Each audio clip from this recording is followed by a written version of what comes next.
Почитувани граѓани, владата предводена од Социјалдемократскиот сојуз на Македонија и парламентарното мнозинство ги решаваат долгогодишните проблеми во интерес на граѓаните.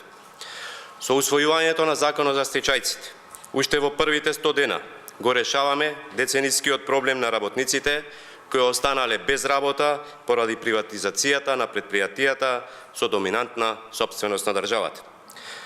Се решава статусот на околу 3000 стечајни работници кои месечно ќе добиваат надоместок од државата во висина од 7596 денари. Со ова се исправа историската неправда кон овие лица, кои не по сопствена вина и волја долги години беа без работа и месечни приходи. Се укина радиодифузната такса, давачката што беше трошок за семејствата и која што остави илјадници граѓани со блокирани сметки, повеќе нема да биде финансиска обврска за физичките и правните лица. Веќе од следниот месец законски утврдената минимална плата ќе изнесува 12.000 денари, а бенефитот од ваквата мерка ќе го почувствуваат околу 130.000 работници.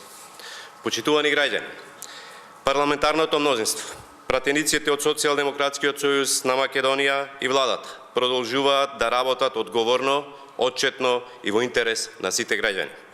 Преку отворен и одговорен пристап во работата ќе продолжи спроведувањето на зацртаните мерки што носат економски напредок, повеќе пари кај граѓаните и квалитетен живот за сите.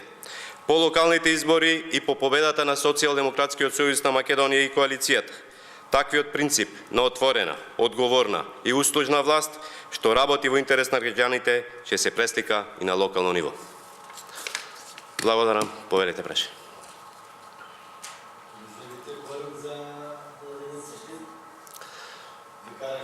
Овој закон денес што е поднесен по итна постапка на итна седница е во интерес на граѓаните на Република Македонија, на државата Македонија, на буџетот на Република Македонија.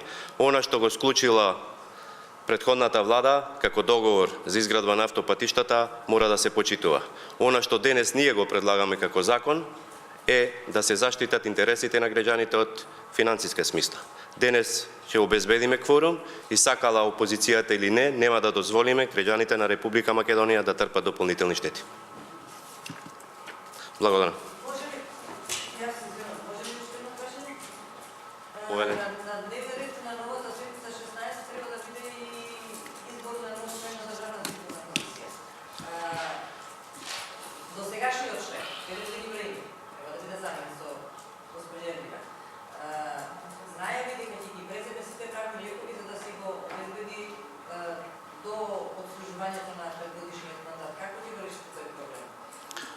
Ние, како пратеници во овој парламентарен состав, кога велам ние, мислам на сите пратеници и на пратениците представници на власта и на пратениците од опозицијата, се договоривме дека мора да се реши проблемот со тоа што представници во Државната изборна комисија мора да имаат најголемите партии на власта и најголемите партии представници на опозицијата. Што значи, партијата БЕСА мора да има свој представник во Државната изборна комисија, затоа предложивме измени на закон, затоа предложивме денес по итна постапка да биде избран нов член.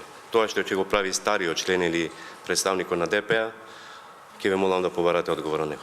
Зашто не го разрешите? Дали е нужно разрешувањето или со стапувањето во сила на, односно со изборот на новиот член автоматски? Постоеше мала пречка во законот, затоа што таму стоеше дека ова што ви кажав претходно, дека мора да видат представници на сите најголеми политички партии, меѓутоа не стоеше опција во случај ако има промена во големината на партиите, како може да биде разрешен стариот член. Според тоа постапивме на овој начин, како што направивме на оваа седница.